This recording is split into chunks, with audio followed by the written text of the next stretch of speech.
Hello, everyone. Welcome to Ask the Nanny. Today, we are celebrating National Teacher Recognition Week, and we're doing it in a special way with men in education. This show is dedicated to my mom and my dad, who were both teachers. My mom taught kindergarten and first grade, and my dad taught third and fourth grade.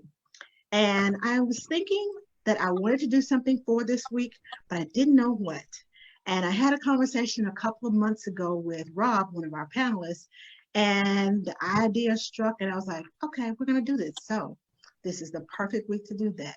So I want to welcome all of my special guests, and I want to them to introduce themselves to you, tell you a little bit about themselves, and a fun fact. And we'll start to my top on my left. You're probably your right. We'll start with Rob and move on from Hi, there. hi, hi, everyone. Good evening. It's very late here in England now. My name is Rob Fox. I am from Cambridge in the UK, and I'm an early years teacher, early years specialist. Currently, my role is I'm an early years consultant, working in preschools, daycare programs, looking at curriculum and designing policy for inclusion.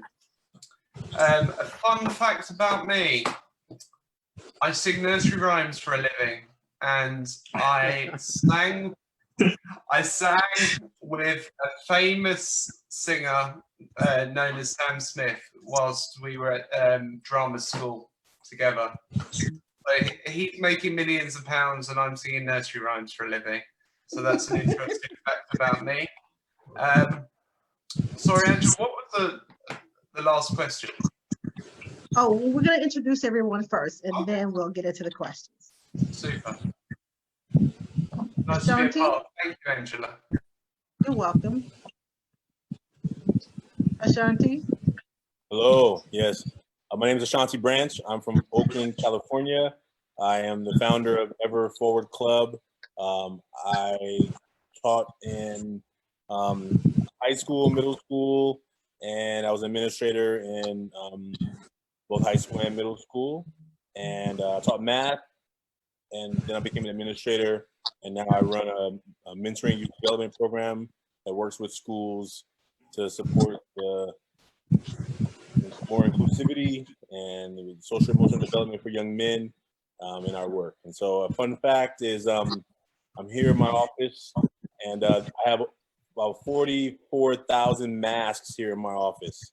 So that's I collect masks from all over the world. So. Oh, wow.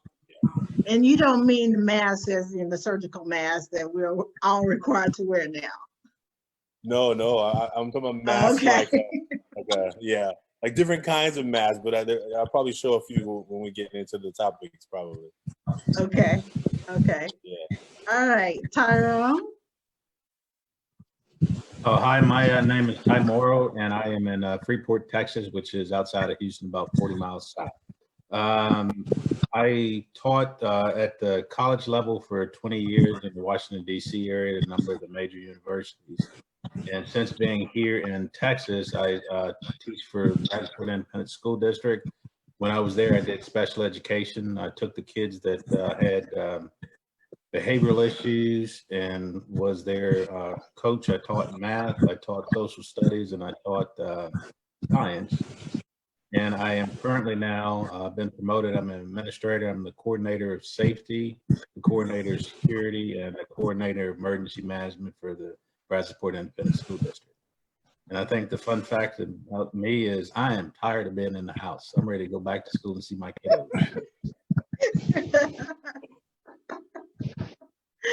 All right, Elgry. Okay, my name is Elgry Hurd. I have taught 2-year-olds all the way up to graduate school. Wow. So it's an interesting experience. I currently teach at a community college here in the Dallas County area, Brookhaven College, primarily teaching dual credit classes, but I also teach other classes at other colleges, not just high school students. Fun fact about me is prior to this shelter in place, my kids have been homeschooled the last 6 years, and this was the year we put them in school. And now they're back at home. And it was much easier homeschooling than the remote learning. And I won't critique much more about remote learning at this point. Okay. All right, Timothy.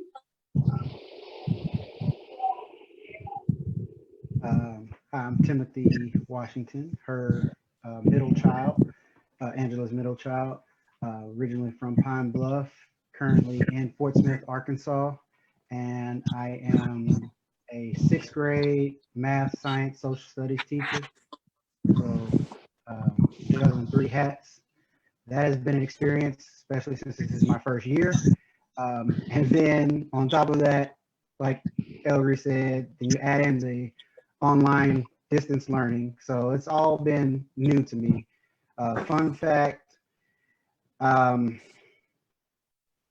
would say right now we have about 8 different herbs growing that we just started since this new distance learning, because we had to do something to keep ourselves busy. So we have a little herb garden we started. And it's going well. Oh. All right, Chris. Hey, how are you doing? Thank you very much for having me on this call. I'm Chris Clark. I live in Pittsburgh, Pennsylvania. I am a military child, so I've lived in various different parts of the world. And I'm actually a retired teacher. I taught for a little over 20 years, and I was a phys ed teacher, and I taught K through 12. And so I have kind of a different environment where I like to incorporate a lot of life lessons, because you get a lot of life lessons from sports, and it's different than a classroom setting. And so that's where I function. And my philosophy is just to be building blocks for young people. You know, that every experience can be used as a building block, and especially from a physical education standpoint.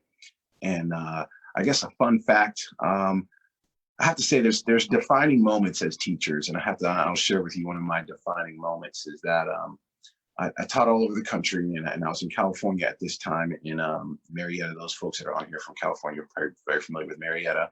I was teaching in Marietta. It was the beginning of the school year, maybe a couple months in, and I had an outside duty where, you know, all of the buses are being dropped off and the kids are coming on, the parents are bringing their kids. And so I'm standing at my duty, and all of a sudden my pants drop to my ankles. And I am very shocked, and I turn and I look, and there's 2 girls running away. And at that moment, I mean, what do you do? What do you do at that moment? And so I was so flabbergasted. I didn't know what to do. I was like, you 2 come here. And I brought them in the office and I said, listen, I don't know where this came from. I don't know why this happened, but I was standing here, they pantsed me and ran away. And they thought they were terrified. And here is to make a long story short, my defining moment was after the investigation and all the questioning and all that came along with it. The bottom line was they wanted to be initiated into this girl group at the school. And there were 10 things that they needed to do. And one of the 10 things was they needed to pants Mr. Clark. So I have to say that's one of the defining moments. I arrived as a teacher because I made the top 10 list. And just another fun fact about that was as a phys ed teacher, I definitely was layered. They only got my sweatpants, my shorts were still there. But nevertheless, that was definitely a fun fact and defining moment for my career. So, oh my gosh. You haven't arrived unless you're on a list somewhere. Okay, Derek. Hey everybody, I'm Derek Sanders, a current student at Tennessee State University. I'm a junior, majoring in English with a concentration of teaching 7 through 12. I enjoy Tennessee State University. I feel like it gives me an awesome opportunity to explore new opportunities as well as connect with amazing people. I'm also a member of the National Education Association Aspiring Educators Program. and I currently serve as the incoming president at my local and state level. And one interesting fact about me is that I was able to go to Italy during winter break of my freshman year of college. So that was fun. Wow. Okay. International traveler. All right, Mr. Micah. Yeah, my name is Michael Washington. I went to college at OSU and got my master's degree from there. From there, I was a career counselor at Collin College for about 5 months. And then I am in my first year of being at UTA as an academic advisor. And I've been doing that for about 6 or 7 months. So, yeah. Is there anything else? Oh, fun fact, yeah. Fun fact is I could sing. Okay. You can't say it if you're not gonna do it. No. I kind of retired to the shower singing, and that's all I get. Yeah. Okay. All right, Galen. Am I saying your name right? Galen. Galen. Okay, sorry. Glad to be here. I am the director of choral activities, choirs, at the University of Northern Colorado, where I've been for 30 years. Prior to that, I taught junior high and high school in Southern California in Corona. So Chris should know exactly where that is. My parents live in Corona. Yep. In fact, I have family in Temecula, so you know that very well. So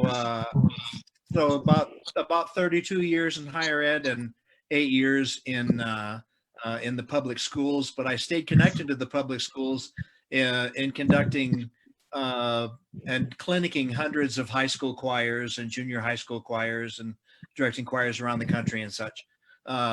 The fun fact is that this is my 40th year. This is finals week at my institution at the University of Northern Colorado. And after Friday, I am retired. Wow. Okay. Yes. Congratulations on that, making it that far. Thank you. Okay. So, Michael. Hello, thanks for having me. I'm Michael Lynn. I'm originally from Minnesota, but right now reside in Los Angeles. And first year taught second grade, and then basically did 10 years of pre-kindergarten after that. Also did about 2 years of being a social emotional teacher, so taught other teachers how to implement the social emotional approach. Right now, I'm actually teaching 4th and 5th grade Maker, which is like an ed tech class. And I've also ran a male nanny agency for the last 5 years. Wow. And a fun fact is kind of like Derek, I like to travel. So probably been to close to 35 countries now. Ooh, wow. You do like to travel. Yeah, okay. See, I've been to like 35 states. But that's about as far as I've gone, except for Canada. But yeah, so yeah, I need to get broaden my horizons. I have a passport, just need to get there. So thank you all for being here tonight and for joining us. We're just going to have a conversational. We're going to do this in conversational mode.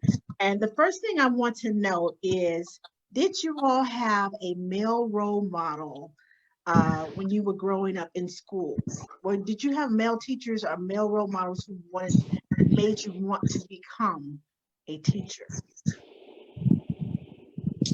So I did. I actually had my 7th grade year. I believe I had my first African-American male teacher. And he taught choir. His name is Mr. Moore, and he was such a light to my life. He gave me such an insight on how to matriculate throughout my high school experience and junior high experience, because I had him through 7th grade all the way through 12th grade, he taught music, and he began to, emphasize on my leadership. He would seek different opportunities for me to attend. If it was an award for a leadership award, he would sign me up. If it was an opportunity to just give me insight on how to become a better young man in today's society, he did that and much more. So just having him, he was my first male teacher that was African American male teacher that really inspired me to keep going and have that dream of becoming an educator.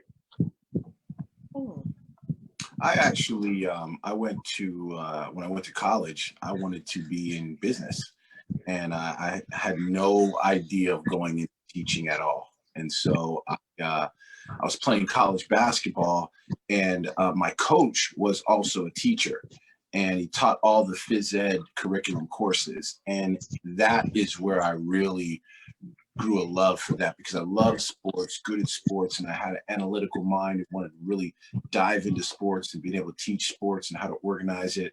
And I just loved what he did. I mean, he came to work in sweats.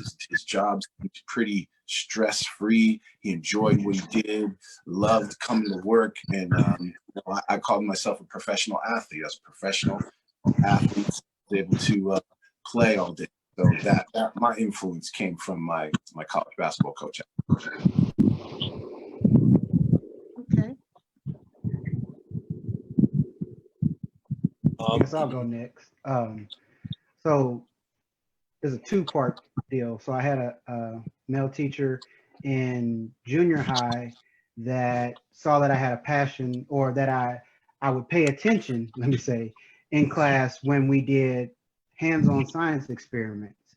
And so that teacher pulled me aside after class one day and told me, he said, "Hey, I can see that you really like this science thing, but in order for you to go anywhere in life doing science, you have to do math. And math and science go hand in hand. And in order for you to go to college to get a degree, you got to do everything else that's involved." And so he encouraged me to kind of focus my attention on getting better grades. And I wasn't really doing the best I could. I did just enough to get by. And then when I got into high school, because I always knew I wanted to be either a vet or a doctor, When I got into high school, that's when I met this teacher called Mr. Piper. And he taught applied physics. So in applied physics, it's much different than regular physics in high school. Physics is just, taking the math and figuring out the problems and things like that. And I could do that, but it was boring to me in high school. But the applied physics allowed me to take what we knew and put it into action. And that's the type of learner I am. And so I would like to get my hands dirty, figure out problems by trying something, seeing if it worked, and then trying something different and keep going from there. And so he encouraged me to start teaching. He asked me if I had anybody in my family that was a teacher, and I said, yeah. My mom teaches, birth on up. My grandfather taught, my grandmothers on both sides taught. And so it was in my blood. He said, "Oh, well, then you're just going to college to be a teacher." I was like, "No, I'm going for a vet." And, got out of school, found out Arkansas did not have any type of veterinary school. I was a little nervous about going out of state to school. So then my dreams kind of changed and geared towards pharmacy, which was still science. And so in college, after taking organic chemistry, we had a little fight, and organic chemistry won that battle, but the war is still on. And so I decided to gear towards my backup plan, which was education. So I was always pushed towards that, whether it's from my grandparents, from my parents, from the male teachers in school, always led me towards this particular situation. I was going to talk about a teacher, Mr. O'Donohue. So in high school, I got accepted to a program called the Media Academy. So that was the newspaper and the school magazine. And my house life was not always the most exciting. So as soon as I could get out of the house in the morning, I would go to school, and he was like always there. Like no matter how early I got there, he was always there. And so he just provided a room that I could just go and kind of escape from. Even before school started, just to go do work or just sit around on the computers or whatever. So, Mr. OD, we called him Mr. OD, and we would always make fun of him, but he was always like there. His presence was something that I think was, I never wanted to be a teacher, so I was going to be an engineer. I want to be rich. So teaching definitely wasn't calling me. So, but teaching, when I became a teacher, he's one of the first people that I reached out to. And I said, Mr. OD, and he said, call me Steve. And I still, even to this day, have a hard time calling him by his first name. But he was just there. His presence was all he did, really. He wasn't a teacher of mine, but he was just this man that was creating a space so that I could just kind of escape my other part of the life that wasn't so good. Mr. OD. I had a wonderful mentor at Cal State Fullerton, where I took my bachelor's degree. His name was David Thorson. All the other faculty had their doctoral degrees. He didn't. It was a time when it wasn't necessary in higher education to have your terminal degree at the time. But he was remarkably disciplined. His avocation was that he was a magician. And he was a very fine magician. Performed and studied at the Magic Castle in Los Angeles. But he had standards like I've never seen before, and he was the most self-disciplined person that I ever knew. He's still alive. He's 95 now. Lives in a retirement community, but is doing very, very well, really well for 95. But he had performed he had done a performance of the Mozart Requiem, and as a young collegiate conductor, and he was exhausted at the end of that performance, exhausted for a couple of days. Now, this is just an example of his discipline. And he said, I've got to do something about this. So from there on out, he ran 5 miles every day and did 100 push-ups and 100 sit-ups and he probably is still doing them now in the rest home where he resides. But he was so good to me, so good to my wife, who I was a married student at the time, and has been really, I consider him to be my mentor. Most of my collegiate professors, conductors in choral music have been male. It's just in the last 25 years, and this is a great thing, where more females are involved in the leadership of universities and high schools, choral programs and such.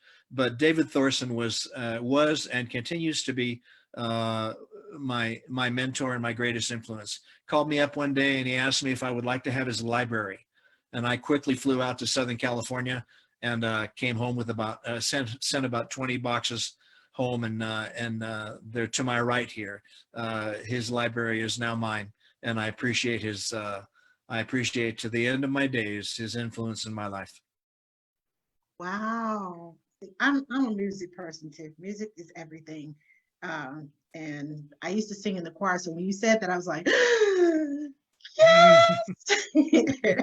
I started in 6th grade, and I had a scholarship in college, a music scholarship in college, in choir. So I can't sing, now, but I could back then, apparently. You got a scholarship. That's great. Yes, yes, yes. Okay, who's next? I'll go.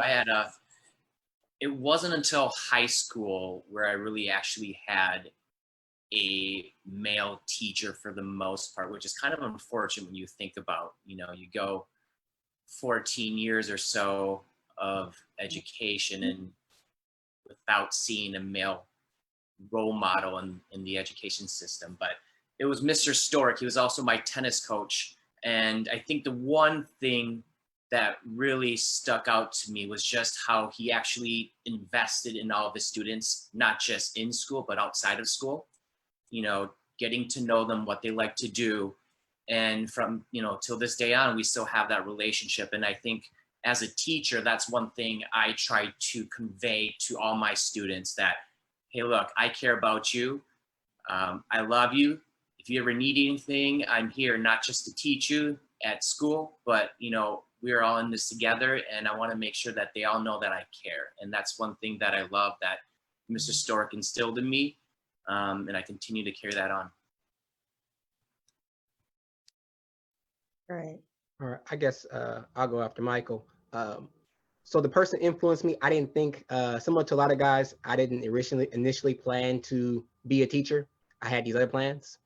But I had a teacher, I had male teachers from fifth grade on. So having male teachers wasn't a new thing. But when I got to junior high, the music teacher that I had in fourth grade ended up being a mentor to me when I got to junior high. And he was the first person that I knew that looked like me that was really invested into me and really pushed this idea of you're going to go to college. And I was like, okay, whatever. And so he challenged me not just to get good grades, but to try to get great grades. And by the time I got to high school, still didn't necessarily know I wanted to teach, but when I got through with college, I recognized that I wanted to teach. And from seventh grade to, almost 30 years later, we're still in contact. And he's still pushing me to strive for greatness, to make sure that I'm trying to do better for students in the classroom. And for me, as I reflect on my life, being open to mentors that have helped me along the way started with him being a mentor to me in the seventh grade and him remembering me from a short interaction we had in fourth grade before the music programs got cut in elementary school, and just him staying with me from that point on until now.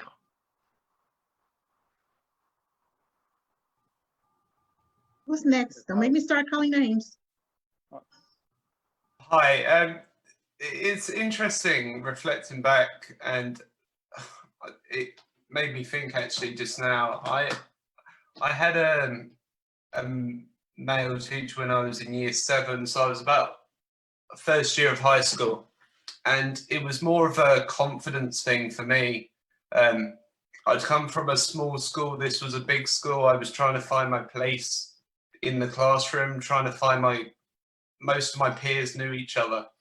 And the teacher's name is Dean Brockway, and he really instilled kind of self-belief. You can do it. You can do it. And it's actually funny. Recently, he's messaged me and said, "You did it. You're connecting with the world. You're connecting with different people. You were so reserved when you were at school. I couldn't see outside of that." But he's also been really supportive to my vision. He's now working in education. We collaborate together, and he supports me along the way. Another teacher that really comes to mind is a male mentor friend of mine who I had when I was working in daycare. And his name is Nick Davies. And he basically, when I was in my first year of placements within the nurseries, he was a male nursery nurse working in the environment. Obviously, it's so female dominant. We were the only 2 males, and we were able to have banter together, which is something I missed per se. But even to this day, that was 12 and a half years ago, 13 years ago, he still messages me every day. How's life? What's going on? He's keen. He wants me to do well. And, the 2 values of Nick and Dean keep me grounded, that I've got someone there that I can bounce ideas off to this day. So that's them. All right.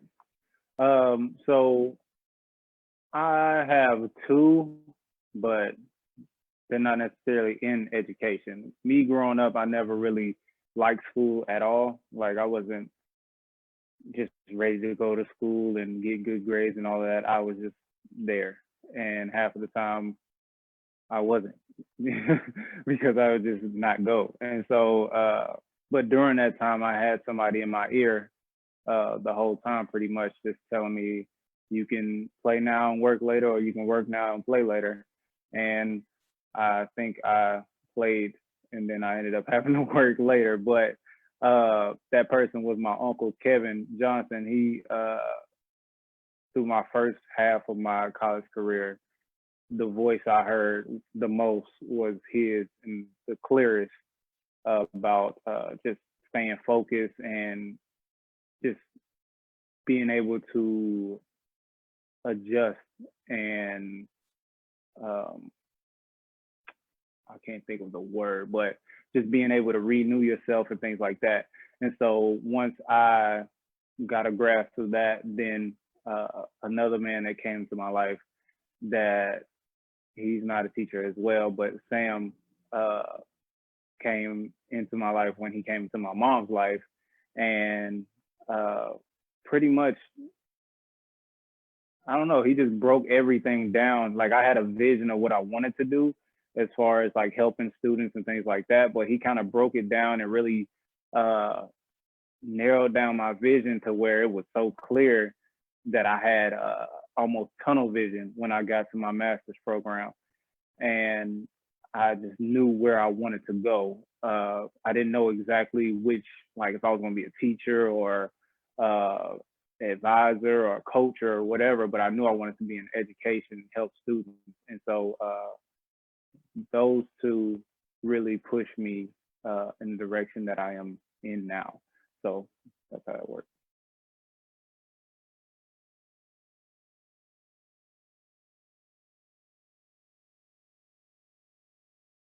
Hi. Unmute yourself. Can you hear me now? I can hear you now. Okay.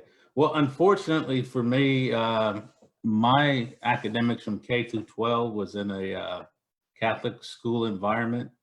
So we were taught by nuns, and priests weren't allowed. That was demeaning to them to be actually in the classroom in Chicago, where I grew up. So there was no role models there from K through 12. And when I ventured off into college, I didn't go to college right away. I decided to go into the military because I knew I wanted to be a police. Came out, and then when I started back into college, there in my profession as law enforcement, there was a guy by the name of Patrick Oliver, who was one of the deans at Cedarville University, who kind of got in my ear and kind of helped me get on track to push me through my bachelor's degree and then my master's degree in public administration from Virginia Tech. But then I spent all my career in law enforcement, 25, retired. And it wasn't until after I retired and I started working for the Brazosport Independent School District. I take that back. When I was actually in Bryan College Station, I met a guy by the name of Flippin, and he owns the Flippin Group. And he has this process called capturing kids' hearts. And basically it states this, that if you capture a kid's heart, then you can teach that kid anything. Because that kid will follow you to the end of the earth because they know that you care, that you're invested in them, that you're invested in their life. And one, they don't want to disappoint you. And two, you inspire them to be everything that you could be. So based on that, we started a mentoring program at in the school district where I'm at. If you can just imagine this, we had a campus that was in what they call improvement required, which means if you don't get it right the next year, the state's coming over and taking over your organization. Using the information that this man had, we brought into the district, and through his mentorship, just not to me, but the entire district, we were able to take that campus that was from an improvement required in a matter of about 2.5 years to where it was now an exemplary state recognized institution. Wow.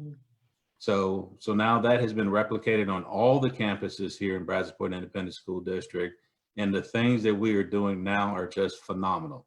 Because now the teachers know that if you invest, if you spend time getting to know your kids, standing at the door, waiting for them to come in, greeting them with the greeting of the day, shaking their hand, giving them a hug, patting them on the back, telling them you can do anything you choose to do, and they hear that message over and over and over again from kindergarten all the way through 12th grade, they will realize that the world is theirs and they can do anything they choose to do. So those are kind of my two mentors that kind of help me focus and keep me in the educational field. Great, great, great, great, great.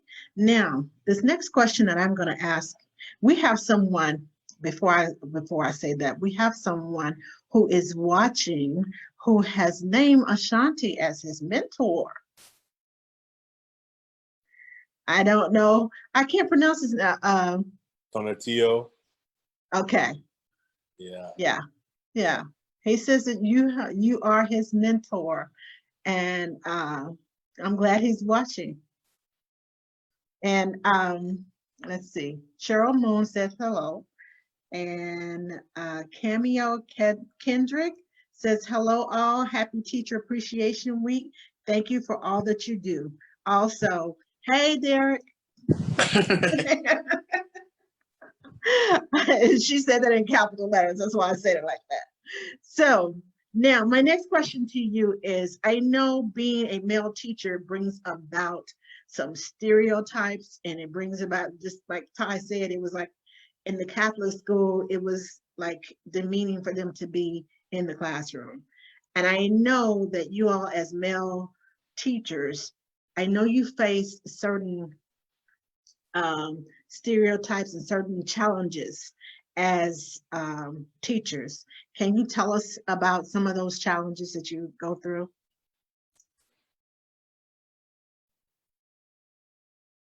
So I think the challenges probably vary from person to person in this group. Yes. I think speaking for me, I think the challenges are an intersection of how we define maleness and how the world defines blackness, and how those, are interweaved together. So oftentimes there is a lot of assumptions about what I will speak about or won't speak about. And that comes up not just with students, but also sometimes with colleagues, whether it's the assumption we're going to talk about sports, or the assumption that we're going to talk about hip hop, or the assumption that we're going to talk about explicitly Black issues. So when those things happen, you try to navigate around those carefully. You don't want to be perceived as too aggressive. That's a male thing, not just maleness and Blackness kind of woven together. Oh, you're aggressive. You can't come off too aggressive, even if someone comes at you in an aggressive manner. So I think when it comes to the stereotypes, I try to take the effort of not to intentionally call them out, but just kind of to dismiss them with my actions, because I'm not a big fan of making a scene about how you perceive me to dictate how the class rolls or how you interact with me as a colleague outside the classroom or in the classroom.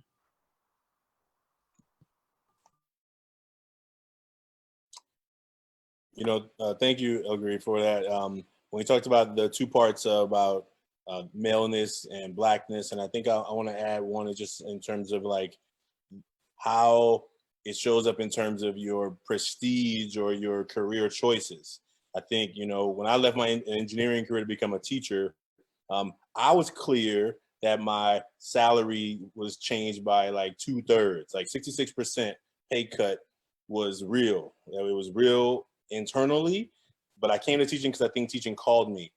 And I think that I got tired of hearing people, because I still hang out with engineering friends, and sometimes they would be like, oh, that's so noble of you to become a teacher, right? Like, wow, what a great, and I was like, what does that mean, first of all? Like, yeah, it's noble. And I know, and I think I think part of it was my own stuff of feeling like, man, how am I surviving right now? Like, how am I surviving on this little amount of resources, and now having to do like strategy, financial planning? When I was an engineer, I didn't really have to plan. I had enough money to pay all the bills and then go have some fun. But now as a teacher, I'm like trying to stretch the bills, right? And you're like, this don't make no sense, So I think for me, it was like, how do you look when you tell people you're an engineer? I think that it creates a response from people, right? I live in California, in the Silicon Valley, right? So, are you an engineer? Oh, wow. And then when you know your difference when you tell them, oh, I'm a teacher, they're like, oh, wow, how nice of that, right? And so I think like personally, my own stuff about it, like how I feel good about the work, but I don't feel good about what the work lets me do. Like the things I can do at the end of the month by this job I chose, where I work super hard, probably harder than I did as an engineer, and I make two times less or two. So anyway, it's just it's some of that emotional stuff that gets in the conversations, or something that's not said, but you feel it when people are talking about it. It's a matter of respect. They respect engineers, but teachers was like, engineers up here, teachers down here. If it was up to me, I would definitely elevate every teacher's salary by 2/3, simply because it's the teacher that gets to the doctor and the lawyer, the engineer, the whatever they respect up here. They had to go through grade school. They had to go through school to get there. They had to learn to get there. So who you should be thinking is the person who, all the people that they had to come through that taught them to get them to where they are today. Now that's just my opinion. Yes, and I totally agree. I see what I've seen, obviously because I'm not in the classroom yet, but I've seen different educators in many aspects be treated a little bit differently because they were males. Majority of the makeup of educators, the percentage of males is very, very small. So when you go into a classroom and they see a male educator, we're probably like the one out of the 20 male educators that they see, right? And then we go in and we have to make sure that we don't put our emotions too much into what they say rather than into the people that we are trying to change. And a good thing, Mr. Shanti, that you had mentioned is about the whole money, about financial stability of a teacher, what we actually make. And the sad thing is that, we really don't make as much, but it's never about the income. It's always about the outcome. And a lot of people find themselves, that I've seen as well, have certain jobs and go out in different aspects, and they not necessarily hate what they do, but they are just not happy because they went there for the income. They went there because they wanted the paycheck. They wanted the money. They wanted that green, that moolah. And they're like, you know what? Now I don't know about this. And the beauty that I'm seeing now within this is that it's teaching me a lot, and it's giving me a different way of thinking when I approach my classroom. How am I going to face adversity? How am I going to face when that student who, there's some students who ask questions, how much you make? How much you making? What are you doing? And the feeling that you can have that connection with those students even after you have taught them is a feeling that I want, that I seek. It's better than any amount of money that you can write on a piece of paper. Now, don't get me wrong, we do go to work to survive off of money, but money isn't the end result of happiness. It's always, to me, been the impact and the legacy that we leave on the students. And then when they come back and tell us like, hey, because of you, I'm doing XYZ. I did a mentoring program. And one of the students, when I first met him, he had straight S from top to bottom, every single class. He was like, I'm not doing this. Like, I don't like it. And I drove him, and I kept pushing him. And then he transferred schools. And I was very, very sad. And then I had went off to college. So I was like, oh my goodness, he's not going to remember me. He lost my contact information. What's going to happen? He actually saved my number. He said he wrote it down. He saved my number. He called me. He was like, hey, do you know who this is? I'm like, no, like I'm familiar. He was like, this is Chris, and I just want to thank you so much for all you've done for me. I now have a 4.0. I'm like, 4.0? Like, what? Whoa. And he was just saying the impact that I left on him is something that he took with me. It wasn't the snacks that I bought him when I got him out of class. It wasn't the anything outside of the fact that when I impacted him, the things that I implemented into his life is what he took. And I'm just so thankful for that experience. And that's what I look forward to when I become an educator. I have to say, that's very interesting about leaving a legacy on your role as a male educator. I've got a number of stories. I'll try and wrap them all into one, but I remember a few, when I was a young practitioner working in a school, primary school, so kindergarten upwards. I have to sort of adopt my language here. And they said, Rob, you can take the sports. And I'm like the most unsporty guy ever. Like, I do a bit of running, but not in kind of ways. But what I found really difficult is to really kind of relate to the female colleagues who were trying to make me do sport. And they've said, oh, you can be in charge of the football team, the soccer team. And I'm going, where do I start? My background, I do a lot with children's emotions and talking about personal, social, and emotional development. And they saw that side, but they still stuck me outside to do sport. And I kind of thought, where am I? What am I doing? Like, when are you going to see my real talents? I think also, like, it's really hard in daycare, particularly. I've had a number of situations. I was working in a program and we were transferring children from one site to another site. And a 2-year-old fell asleep on a minibus.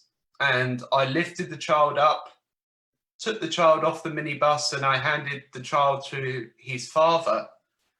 And I didn't realize the child's father was a Muslim. He was Muslim, and a strict Muslim at that. And he reported me for taking his sleeping child off the bus to the headmistress. So in that situation, I was like, I was put up in front of the head teacher, and the head teacher said to me, Rob, you do realize that this, you took the child up, you picked the child up. I stood my ground and actually said, I'm a male educator. I have got police checks up to the ceiling. Why would you treat a female the same way as you have treated me? And she said, no, I wouldn't. So I said, I need to have a conversation with this parent here to explain who I am. And the next day I got an apology from the parent. So I think us males, we stick together. We have to stand our ground in a field that is, we're 97% female to the 3% male. 3% is quite high for us. I have visions of us one day being up there with Scandinavia, but I doubt that will ever happen. But thank you for letting me share those few stories with you all. Thank you. I can relate with what Derek said about money and wanting to go into something that that you know will make you more money. I used to wonder why my parents, how they fed and clothed us, and then we had kids. Our house was the safe house, and I could go to sleep at night, nobody's there. Wake up, there's a child on this couch, there's a child on that couch, there's a child.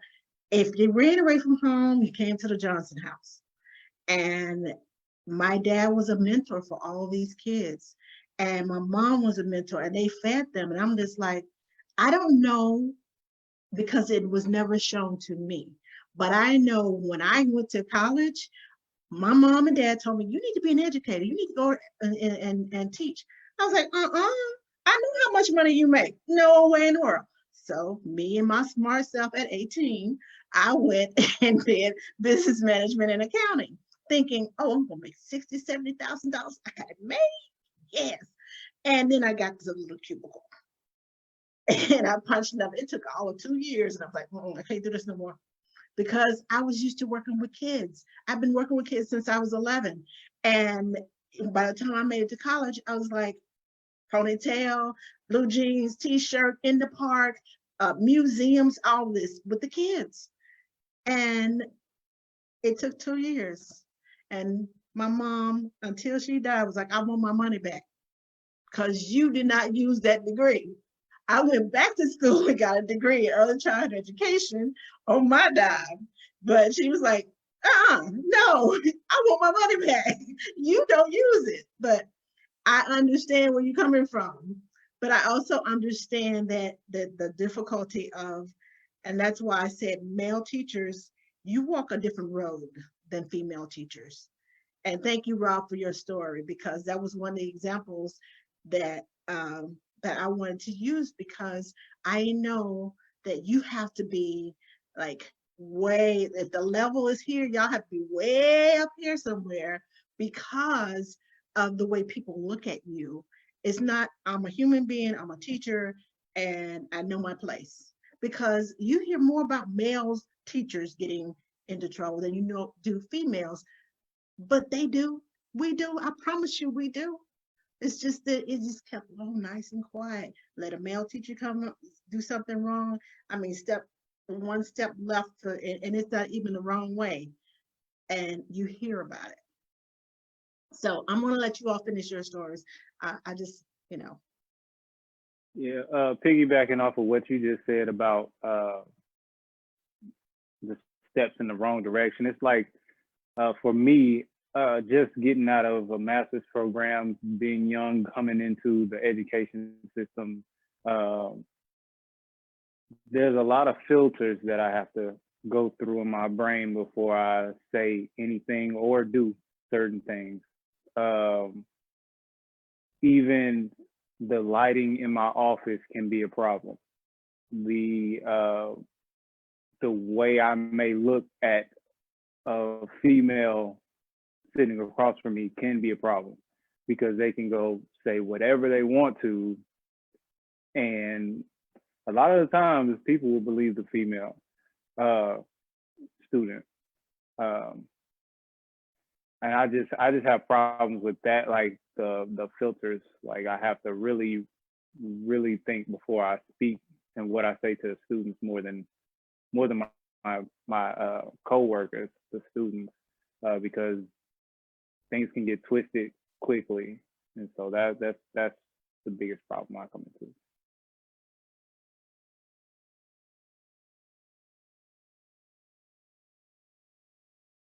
I would say I learned a that, lot. I'm sorry. Go ahead.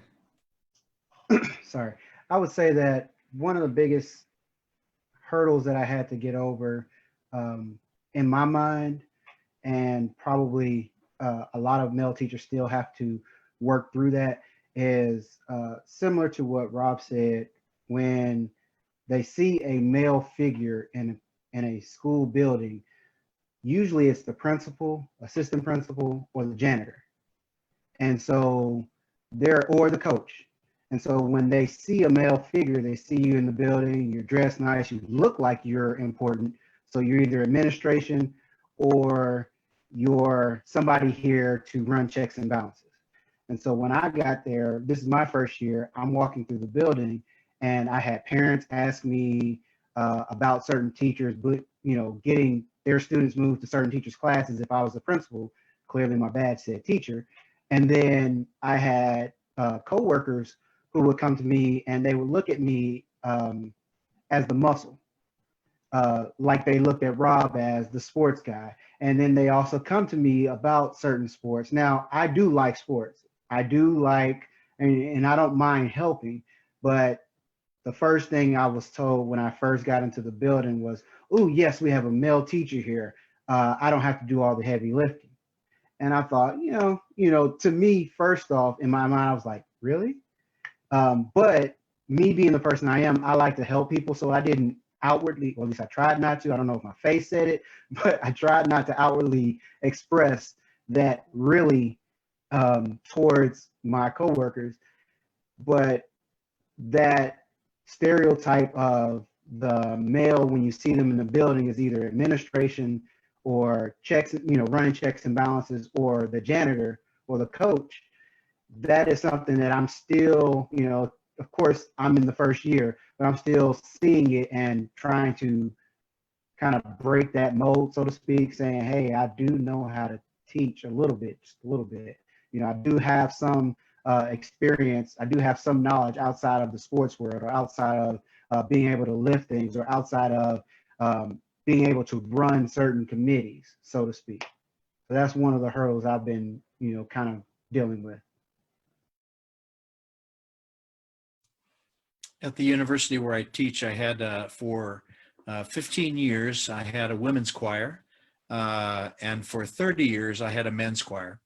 And one of the biggest learning experiences actually was not necessarily with the men's choir, but it was with the women's choir that I had. I had a teaching assistant, and I noted quickly that he was not very respectful of them. He looked at them uh, in ways that he shouldn't have. He spoke to them condescendingly. It was a bad scene. That was part of his personality, and he ultimately got drummed out of education for that.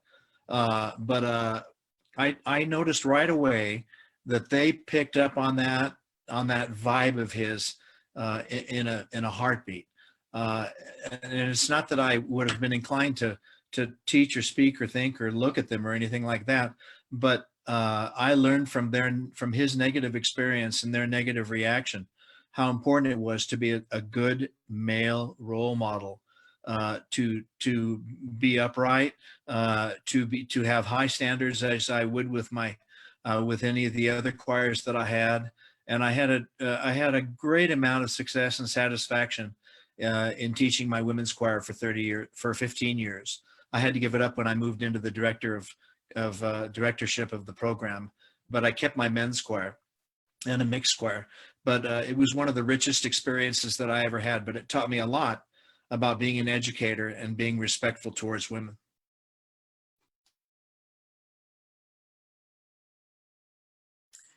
I'd have to say that I was fortunate enough to work at a progressive school here in Los Angeles. So, when I went into pre-kindergarten, there are already 2 teachers in their kindergarten class. So having male teachers in such an early age was very common throughout the school. But I did start noticing kind of the stereotype once I started the male nanny agency 5 years ago. And a common question I would always get from either people that I would say, yeah, I own a male nanny agency, or from parents that were interested, they'd be like, well, why would a male want to work with kids? And it was a common question. I would get it all the time. And basically I would just say, why not? I mean, it's so fun. You get to mentor a child, you get to be outdoors, you get to run around. But it was this question, and it just kind of bugged me that then I was like, they would never ask this to their female counterparts. So, and with this male nanny agency, there's so much kind of, publicity and perception on male predators and whatnot. And the same thing, Angela, you were saying earlier, is there's bad eggs in every color, every shape, every size, right? But for some reason with males, we just get portrayed differently, especially with kids. And it becomes this huge thing where we're trying to break through now and show them that we can cook, we can be nurturing, we can be caring. Just like females can do the same thing that males do. They can be athletic and run around and all that, and energetic. So that is one thing I've noticed in the last 5 years running the male nanny agency.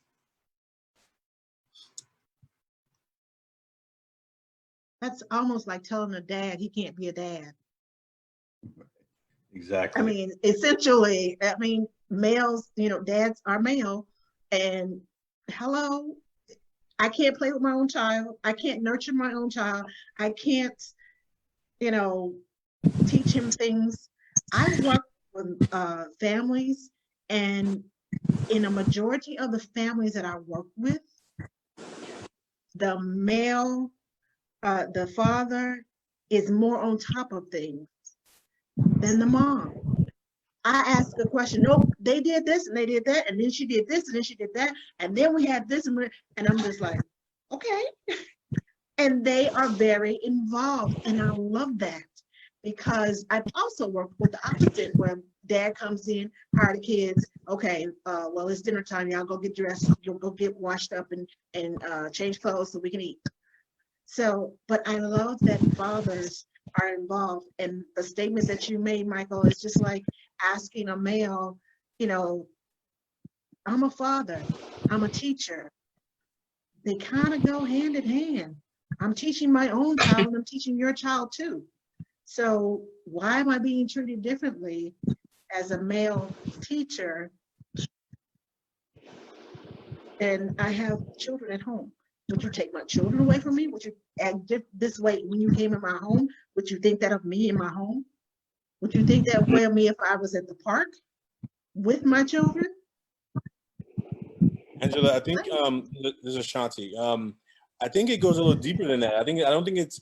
Well, I think it's more than just a father being a father. I mean, we would hope that more fathers, definitely in my community, would stay around, right? But I think this idea that when you hear of a man who's a stay-at-home dad, I think that's the comparison, right? That is one of the comparisons that seems to be more triggering. Like, what you do what? You just stay home and take care of the kids while your wife works? How does that work, right? And I think that has a lot to do with how America has defined masculinity, and the hyper masculine narrative of being a man in America is not that you are a nurturer or that you're the I think there's a lot of rules that are unwritten or maybe unspoken, but when you tell somebody about it, you see it on their face, or you see it in how they respond to you. That's the work that we see with our young men. They have a lot of rules, and you're never done proving that you're man enough, tough enough, right? You have the rest of your life you have to keep proving it. And I think that in education, with our numbers being so low, then we have a lot of work to do in that way as well. Yes. I just feel like it's a societal norm as well. Like from a very young age, you hear that's a girl's job. Like those are real things that you hear from students. I mean, from people from very young age that's a girl job. Why are you doing that? What? And I'm just like, okay, well, changing lives, I didn't know that was only for women. And it's just a whole, societal thing. It's one area, and actually we're the minority. And it's good to have a support system. Like from this call, I plan to connect with each and every one of you, because having a support system of those male teachers, being a minority and having that support system to keep each other lifted through tough times as well is very important to me. You don't see the average norm of a male teacher, but when you do, you grasp those opportunities to work together and build each other up. And that's what I look forward to doing, because like I said, from a very young age, it's like, that's a girl job, or, you're supposed to be the provider. You're supposed to be, it's a whole deeper topic that we can go on from that would deteriorate from actual topic of men in education. So it goes a little bit deeper, but I totally agree with Ashanti saying that it's just a deeper topic that society has put on us as a man, what we're supposed to do, how we're supposed to act, how we're supposed to do things. Me, I like to dress up all the time, so they have expectations that it's either like one of the gentlemen said on here, I'm either administration or I came in here to do some paperwork. So it's just a society thing, I think, too. And I usually think of it when people either look at me crazy or ask me questions like that. I just pretty much think to myself, like, you can't be what you can't see. So I want to make sure that people see me in this position to where they know that this is possible for you too. Like this is not just for females or people that are well educated, because I have degrees, but I'm not the same as a lot of other people. Like, I want to make sure that they can relate to me and understand that this is something that you can be. Even if you're making D's and F's right now, you can turn your life around and become something better. And seeing a male sometimes is almost as important as having a father in the house. Is pretty vital for certain students. Yeah, I think similar to what Mike is saying, I find it kind of a contradiction that we exist in. I have 4 kids. I have a 13-year-old, 11-year-old, a 9-year-old, and 4-year-old. People will say I'm good at being a dad. But when I'm working in a nursery, volunteering somewhere, I get funny looks. Well, at some point in time, my kids were in nurseries, and you allowed me to take care of my kids, but I can't take care of someone else's kids. That kind of double standard. I think there's been a time where my wife and I have done where we'll do a parents' night out for parents to go hang out and not be with their kids. And I think one day my wife couldn't be there. She's like, I think I'm going to cancel it. Not because I couldn't do it, but because she understood the perception of, oh, well, his wife won't be there. So we need to make sure that that we do it again when both of them are present. So But you I'm not need an doing anything to my accountability own. person. So I think it's important, kind of like Micah says, we show what people need to see. What I do as a dad is the same thing I do as an educator. I'm going to treat people, children with respect. I'm going to love on them, and I'm going to empower them. And it shouldn't matter that I'm a male, and I need to demonstrate to them that I'm good enough, just like we all are doing in our jobs. We're demonstrating that we're good enough to be there for your kids or the people or the children that you have guardianship over. Hi. You're sitting there all patiently. I know you have something to say. Unfortunately, I do not. The challenges I've listened to all the guys on this call, and it's reflective for me. But for me personally, I didn't run into those challenges when I transitioned into teaching, and I think it's from the perspective of I'm an older individual, and the school that I was put into is a school that was in of course in improvement required, which meant the state was ready to take it. And I think from that perspective, most folks saw me as either the grandfather, their father, or just somebody that could be there to help, help them. So I didn't run into, the stereotypes that, I've heard so far. So for me, it's been an easy transition, and, the working environment, our district where I work at, and I know everybody's, job is probably, great to them, but I've been in public service for the better part of 40 years. And this is the first organization that I've been a part of that's got over 2,000 folks. And they've got, like family, they got problems, but the vast majority of the folks are there because they're invested in the kids. They care about their colleagues, and they help everybody, male or female, to succeed.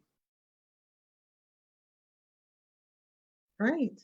It's good to hear a good report.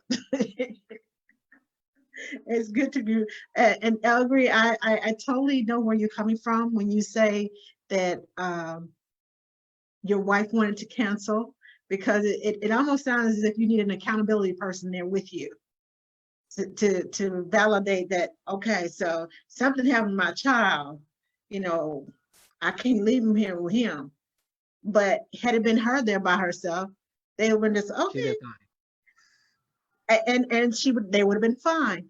But my greatest wish is that our male counterparts will be treated equally. And I'm just going to put it out there because I know that the stereotype in the nanny world, if you are a nanny, you are assumed to be gay. And that's not the case. Michael, you may know Danny. We call him Danny the Manny, but Last name Butcher. Yes. I interviewed him. He just got engaged. He's getting married soon. And it's just like, and I asked him, and he said, everyone just assumes because he wears his hair long that that's what he is. And I don't think it's fair to stereotype people any kind of way. I have been stereotyped because when I get on the phone, I talk professionally. I get to people's doors and they look at me like, Angela? I said, yes. And they're looking at me like, that's not the person I thought I talked to on the phone. And I'm thinking to myself, yes, me. So I have, been, and it took them by surprise. And it was like, okay. So I keep my smile on, I be professional, and I go through the interview and I'm like, okay, so I don't know if I'm gonna work in this house or not. I don't think this is gonna work for me. Simply because it's as if that stereotype, as if I'm not intelligent enough. You want me to take care of your child, but you want someone that is, I've been mistaken for a 20-year-old. parents tell their friends about me, "You're Angela? You're the one who goes running in the park with the kids?" Yeah, that would be me. "I thought you were 20-something years old." And I'm just like, okay, so I can't run. I put the kids in the stroller and I go running with them. And it's just so many different stereotypes that I get. And then it's the way I wear my hair. It's you name it. I have had so many different stereotypes thrown at me. And that's why I feel for my male counterparts, because I know that you all get it rougher than me. My little stereotypes are small compared to the what is thrust upon you all. And that's one of the reasons that I wanted to do this too, because I wanted to burst the myths and the stereotypes that are surrounding you all and surrounding all of us, really. And like I said, if I could, hike that pay up, where you getting paid doctor salary, because teachers are that important. It was drilled within me. Both my parents are teachers. I have cousins that are teachers. I have aunts and uncles that are teachers and principals. It's drilled within me. My children are in education. So it's a family thing. But I wanted to just say that from my heart, that I thank you all for being the teachers that you are, for caring about the students that you do. I remember when my dad we used to walk in the store and some young man would come up, "Mr. Johnson, Mr. Johnson, you remember me? I was the one that you called knucklehead, and I was always doing something. I was always," and so when he would ask, "Well, what you doing now?" "Oh, well, I have my own business, or I'm running this, or I'm over here. Yeah, I got my education. I went to college, and it was, if it hadn't been for you thumping my little legs, if it hadn't been for you, I would have, I wouldn't have been who I am." And I'm just like, wow. And that, I mean, we get that all the time. And my dad would say, "I'm gonna let you introduce you to your brother. I'm gonna introduce you to your other brother, to your other sister." These were students of his that came back and said, "Mr. Johnson, Mr. Johnson, Mr. Johnson," and they adopted him. They used to call him Daddy Johnson. That was his name, Daddy Johnson. So everywhere we went, Daddy Johnson. We lived in a small town. And everywhere we went, everybody wanted Daddy Johnson, Daddy Johnson, Daddy Johnson. And we couldn't go anywhere without, I'm like, "Daddy, who is this?" I can't remember their name, but apparently they know me. I was like, okay.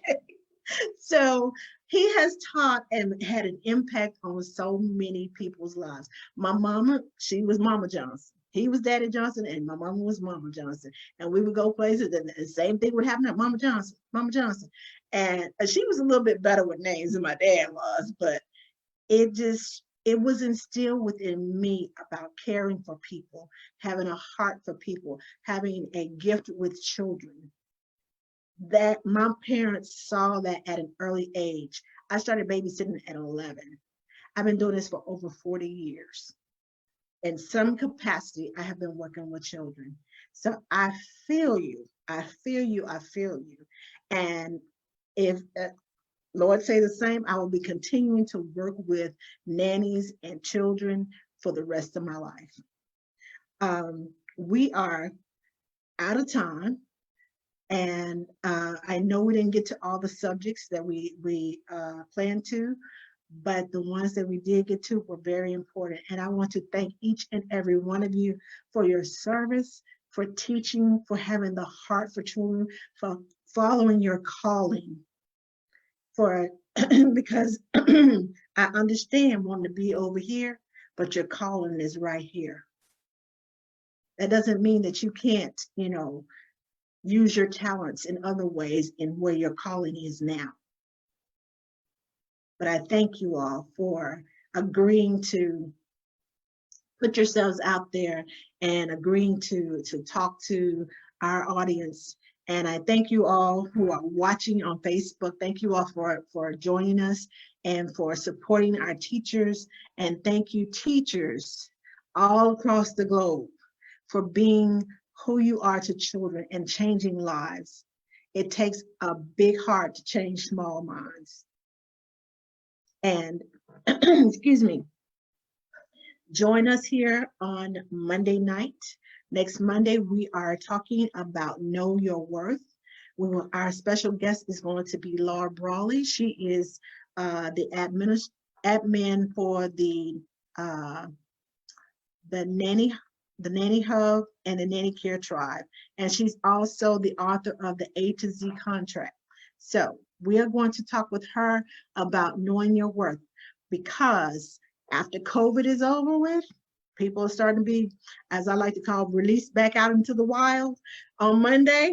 So, and a lot of us have been displaced by this. So you need to be prepared to go back out there and be on top of it. So join us Monday, May the 11th, same time, same place.